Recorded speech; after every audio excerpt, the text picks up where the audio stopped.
Peace be with you, everyone. Welcome to my channel. My name is Trevor. Really grateful to have you here. And today's video is just going to be a recap of my weekly fragrance rotation, the first week of July here, from the 3rd rounding up through the 9th. So without further ado, I'm going to get right into the list, starting off with Monday. Monday, I needed something to cut through the thick humidity and also cool me off. It was a very hot day. We were getting up into the high 80s. The temperature was starting to rise moving into July here. So I went with this one, Givenchy Gentleman Cologne.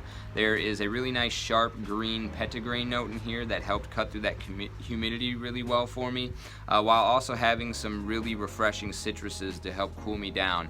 And then there's a touch of elegance and class from a powdery iris note in here that the Gentleman line is known for. So just a perfect 10 out of 10 for me on a hot humid day like that. That is Givenchy Gentleman Cologne, and you can still find this one at Amazon and eBay for right around the $100 mark, even though it's been discontinued, and I think it's well worth that price. So get this one while you can. That's Givenchy Gentleman Cologne from Monday. So Tuesday the temperature was picking up even more, so it was a hot summer's day. It was also the 4th of July, and I wanted something that had a little bit of a summer nights vibe going on with it, something a little bit more playful, a little bit more flirty, I guess you could say. Given that we had the fireworks and the festive environment going on, trailing out into the evening for Tuesday, so I went with Sean John's 3 a.m. Really nice kind of animalic qualities to it that kind of give it this second skin, almost like a pheromone type vibe with some leather and some cardamom, mixed in with some refreshing qualities from a creamy fig and a slight gin and tonic accord. Really makes this a perfect summer vibe, summer night vibe, as well as refreshing daytime wear. Unfortunately, I believe this one has also been discontinued, and it is very hard to find, but if you see it anywhere for under 50 bucks, it's definitely worth that. So that was Sean John's 3 a.m. for the 4th of July. Okay, so Wednesday is where we reached peak heat. The humidity had died down compared to Monday, but the temperature had risen up into the low 90s, so it was a real scorcher out. Needed something to cool me off and refresh me, even more so than the Givenchy Gentleman Cologne, so I went with this one, Dior Homme Cologne. So this is iconically depicted as, or described as, a refreshing ice-cold glass of lemonade, and I could not agree anymore. Definitely just smells exactly like that, right down to the sort of sugar that you would add to the lemonade. This definitely has a type of sweetened quality to it, but it's not really like a candied lemon, like something you would get with a lemon head or a hard candy like that. It definitely just has a sweetness that would come from something like a sweetener, like a sugar or honey. Not honey per se, but definitely like a sugar or a stevia. You definitely just get that added sweetness above the top of one of the most cooling and refreshing lemonade style accords that I've ever gotten my nose on. Definitely has more of a cooling touch than some of the other fragrances that try to imitate this DNA, like Jimmy Choo Man Ice. This one just has a certain coolness to it that I haven't seen in the clones. So yeah, definitely worth having this one. It is a summer staple in my opinion. That is Dior Homme Cologne for Wednesday. Okay, so Thursday, Wednesday night we had some rains. A nice thunderstorm came in and cooled everything off, so the temperatures had dropped down into the low 70s by Thursday. So I went with something a little bit more woody, creamy, and dense, while still being a good match for the summertime heat. So I went with Chanel Allure Homme Edition Blanche. So this fragrance is still growing on me. It's a like but not a love at the moment. I kind of find it a bit boring. But it does, it is very inoffensive, very mass appealing, just easy to wear, nice sparkly citrus over the top of a creamy vanilla tonka vibe. And it's just something that, I've come to enjoy, but it's still not something that I'm ready to really recommend on a list or anything yet. A little bit overhyped in my opinion compared to my experience with it, but that was Thursday's Chanel Allure Homme Edition Blanche. Okay, so Friday I like to wear niche fragrances, and it was perfect weather that day. It was perfectly balanced kind of in terms of the heat. It was just around 80 degrees, kind of like a clear skies, not really too many clouds. Nice subtle breeze but not windy, just absolutely perfectly balanced day on Friday. And this fragrance I feel matches perfectly with that perfectly balanced vibe, and that is Roja Oceania. Recent one to my collection. I had a little bit of a financial windfall. Got a little bit more in my budget than I was anticipating for the month, despite having some expenses come in from traveling. So I decided to treat myself and pick this one up. Probably spent more than I should have. I couldn't find it at a discounter, but they usually have these for under $200 on Joma Shop when they get these in. Well worth that price. I played close to retail for it, however.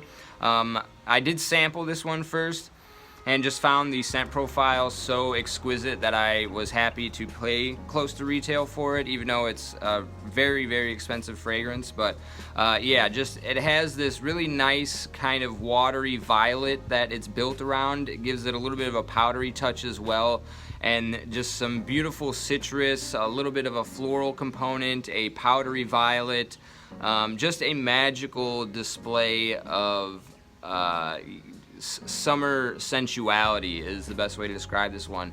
Even though the marketing has this oceanic kind of plaque here, it's not so much of an aquatic fragrance. The violet has an ozonic quality that gives it this watery touch, but it's more watery than seaside aquatic or salty aquatic like that. But this is definitely one of, easily moved into my top 5 in my collection very rapidly. I had an incredible time wearing this one Friday, even though the one comment that I did get from somebody smelling this on me said it smelled like Windex or some type of cleaner. So the lemon in this to them kind of came off as a cleaner vibe, but to me this is just absolute perfection of a summertime easy wear fragrance for me. That is Roja Oceania for Friday.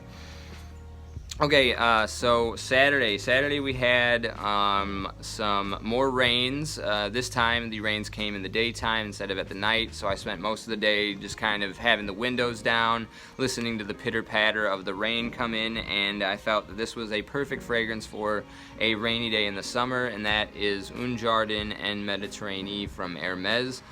So what you get with this fragrance is a nice dewy, watery touch, so like a watery dew, a fresh water kind of condensating on plant matter, with this really nice kind of sweet woodiness. It's like the wood from a fig tree or a fig plant, so you get this really dark, dense kind of woody greenness over the top of some fruity fig and a dewy, watery touch.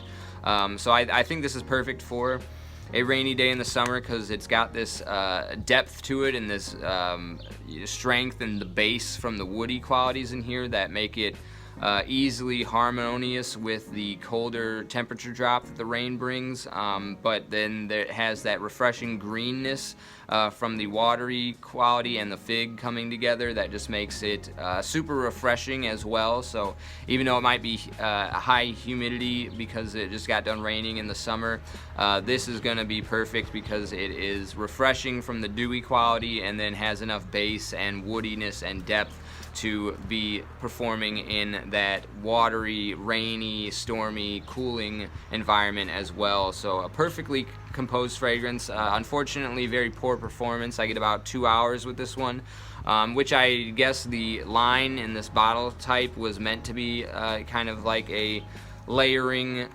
line, or just something that you would put on not expecting to get longevity. So I think it's great for that type of stay-at-home day where I can easily grab and reapply, but one of my top picks for summer rainy days. That's Jardin and Mediteranee from Hermes for Saturday.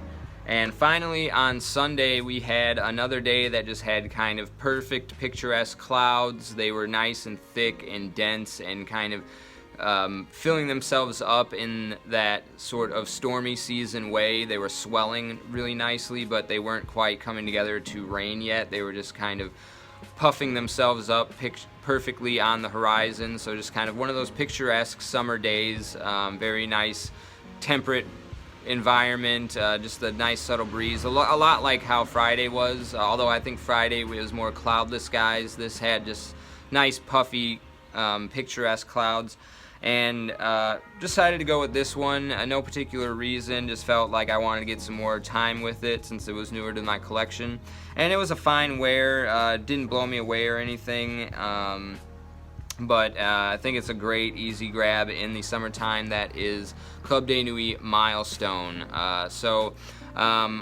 have sampled Millésime Impériale. I'm hoping to get some more time with that one and compare the two. Right now I do see some differences that would make them not be redundant to have both, but as for just the wearing experience on Sunday for me, this was, like I said, perfectly fine. Kind of like Chanel Allure Edition Blanche. It was more of a like experience than a love.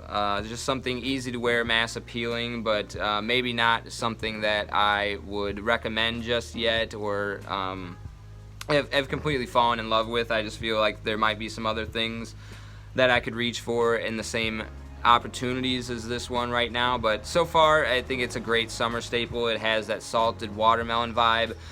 This one has this kind of metallic tinge that the Millésime Impériale doesn't have, that gives it more of a cooling effect or a cold quality to it, whereas the Millésime Impériale has kind of like this warm sweetness. This has this metallic coldness to it that's a little bit sharp, almost like how water tastes when it's been condensating in like a metal thermostat. You get that little bit of a taste of the metal coming off in the water. That's somewhat of how the metallic vibe in this comes off to me. That's how I would describe it, but other than that, you get that nice salted watermelon touch, a little bit of like a salty marine accord, and yeah, it's nice, pleasant, easy to wear. Kind of didn't get the greatest performance out of this one on my skin either. I got about like 3 to 4 hours. Definitely waiting to get some more experience with this one, but so far it's not quite as good as Sillage in my opinion, just comparing the two. So that was my weekly fragrance rotation. I really appreciate you sticking with me to the end of the video. Let me know if you've tried any of these in the comment section down below. Let me know what you've been reaching for as we've had this high humidity and high heat rolling in, at least where I'm at. Let me know if that's what you've been experiencing as well, and I appreciate you sticking with me to the end of the video. I'll see you in the next one. Take care.